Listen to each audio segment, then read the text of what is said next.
नमस्कार, आप देख रहे हैं MKEP national 24x7 news channel. मैं मूर्ध्वज कुमार। आइए नजर डालते हैं आज की कुछ प्रमुख खबर की ओर। यादव ने एक बात कही कि जब हमारी सरकार आएगी सभी बुलडोजरों का रुख गोरखपुर की तरफ होगा। कैसे देखते हैं इसको? नहीं, क्या गोरखपुर में सब दोषी ही हैं क्या? पहली चीज तो बुलडोजर चलना ही नहीं चाहिए, चाहे हमारे योगी जी की सरकार चला रही हो, चाहे माननीय अखिलेश यादव जी जो रुख बदलने की बात कर रहे हैं। मान लो कोई आदमी दोषी है तो दोषी है तो उसके ऊपर कानूनी कार्रवाई करो, लेकिन जो उनके पड़ोसी हैं या उनके रिश्तेदार हैं या उनके बच्चे हैं, उनका अगर कोई दोष नहीं है तो उनको रहने का आशियाना क्यों छीना जा रहा है? कोर्ट के संज्ञान की बात ऐसी बयानबाजी कैसे देखते हैं? नहीं, सुप्रीम कोर्ट ने भी इस चीज को कहा है कि बिना सुप्रीम कोर्ट के अनुमति के, जैसे मेरा मानना है कि अगर किसी अपराधी ने कुछ जबरदस्ती या गुंडई से किसी की जमीनें हड़पी है या कब्जा किया है या सरकारी जमीनों को कब्जा किया है तो उसमें बुलडोजर चलना चाहिए। लेकिन इस तरीके की अगर कोई अपराधी है तो उसको न्याय के द्वारा उसको सजा मिले, कड़ी से कड़ी सजा मिले। लेकिन अगर उनके बाल बच्चे, परिवार के नाते रिश्तेदार है, आप घर गिरा दे रहे हो, बुलडोजर चला दे, वो कहाँ जाएंगे? इसके लिए सुप्रीम कोर्ट ने भी संज्ञान लिया है। हमारी नेता माननीय बहन जी ने भी कहा है कि बुलडोजर इस तरह नहीं चलना चाहिए। जो मुलजिम है उनको न्याय तरीके से सजा देनी चाहिए। सभी बुलडोजरों का रुख गोरखपुर की तरफ कर रहे हैं, ये गलत है। फिर फर्क क्या रहेगा? कैसे देखते हैं? जो योगी बाबा कर रहे हैं, हमारे माननीय मुख्यमंत्री जी, योगी जी जो कर रहे हैं, ये आप करने की बात कर रहे हो।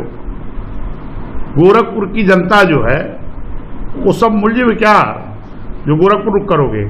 गोरखपुर की भी जनता है। मैं कहता हूं कि बुलडोजर जो वाकई में कोई अपराधी कोई जमीन को कब्जा किया हो, सरकारी जमीन कब्जा किया हो, जांच में पाया जाए तो उसको बुलडोजर गिराना चाहिए। बाकी उनके किसी चाहने वाले या परिवार वाले, घर वालों को घर गिरा करके उनको बिना घर के ना किया जाए, क्योंकि उनका कोई दोष नहीं होता है।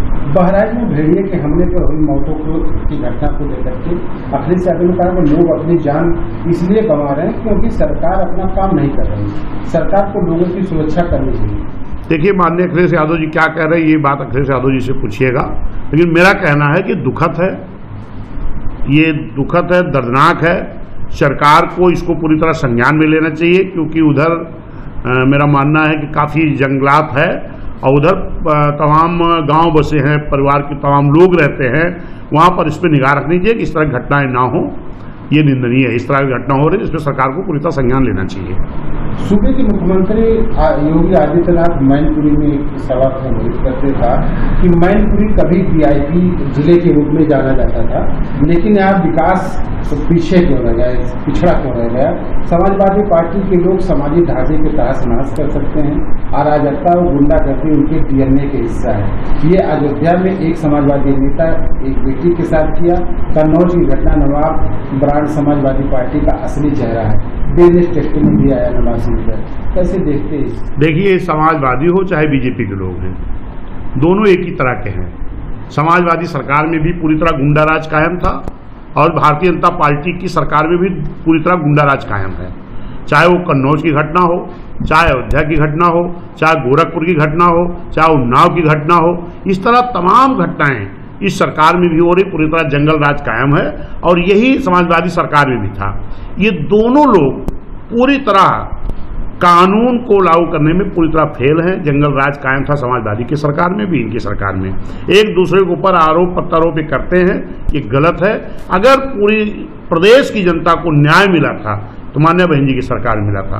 आज पूरी प्रदेश की जनता इन दोनों सरकार, जो समाजवादी की सरकार देखा है, भाजपा की सरकार देखा है, आज जनता को निराशा हाथ लगी है। जनता ये चाह रही है कि पुनः बहन जी की सरकार आए ताकि कानून के द्वारा कानून का राज चालू हो और न्याय मिले। ये आप जनता को उम्मीद है और निश्चित है कि आने वाला चाहे उपचुनाव होगा, चाहे 27 को चुनाव होगा, फिर से जनता ये जो गुंडा राज समाजवादी सरकार में कायम था, चाहे भाजपा सरकार में कायम है, एक दूसरे के ये लोग आरोप लगाते हैं, लेकिन दोनों एक दूसरे से कोई कम नहीं है। अगर जनता के द्वारा जनता की सरकार बनती है तो कानून के द्वारा कानून से न्याय मिलना चाहिए। ये सिर्फ बहन जी की सरकार में संभव है और निश्चित है जनता फिर से बहन जी को लाने का काम करेगी। प्रदेश में 10 सीटों पर उपचुनाव होने हैं। कैसी तैयारी है बहुजन समाज पार्टी की, और बीजेपी भी लगी, इंडिया गठबंधन भी लगी हुई है, उनको कैसे मात दे पाएगी बहुजन समाज पार्टी? देखिए, इंडिया गठबंधन चाहे एनडीए हो, बहुजन समाज पार्टी के नेता मान्या बहन जी ने हम लोगों को जिस तरीके से अभी 22 में रहा हो चाहे 24 में, जिस तरीके से इंडिया गठबंधन की मिली भगत से इस प्रदेश की जनता को गुमराह करने का काम किया था, इस देश की जनता को, उस चीज के लिए माननीय बहन जी ने हम लोगों को कैडर के माध्यम से अपने लोगों के बीच में जाकर के गांव स्तर पर, बूथ स्तर पर अपने लोग समझाना है कि ताकि ये लोग जो एक षड्यंत्र साजिश करते हैं, गुमराह करते हैं, वो ना हो सके। जैसे 24 में हमारे अयोध्या के सांसद माननीय लल्लू सिंह जी ने कहा कि 272 चाहिए सरकार बनाने के लिए, 4 चाहिए सरकार बदलने के लिए, जबकि बाबा साहब ने संविधान को इतना मजबूत बनाया कि उसको बदला नहीं जा सकता। और तुरंत सपा कांग्रेस के लोगों ने कहा हम संविधान बचाएंगे। संविधान बदला नहीं तो बचाओगे क्या? संविधान के आर्टिकल को बदल करके, संशोधन करके किसी का नुकसान, किसी का फायदा किया जा सकता है? तो ये धोखा हुआ है, ये लोग साथ एक साजिश हुई है, और उस साजिश से निपटने के लिए मान्या बहन जी ने हमारे एक ये किताब भी बहन जी ने अभी हम लोगों को लिख कर दिया है कि इसमें समाजवादी, कांग्रेस, इंडिया गठबंधन की जो ये लोग षड्यंत्र करते हैं, उस षड्यंत्र का पर्दाफाश इस किताब के द्वारा हम लोग बूथ स्तर तक जाएंगे। यूट्यूब पर लाइव खबरें देखने के लिए MK UP national 24x7 news channel को सब्सक्राइब करें और ज्यादा से ज्यादा शेयर करें। फिर मिलते हैं ऐसी अन्य बड़ी खबरों के साथ। देखते रहिए MK UP national 24x7 news channel.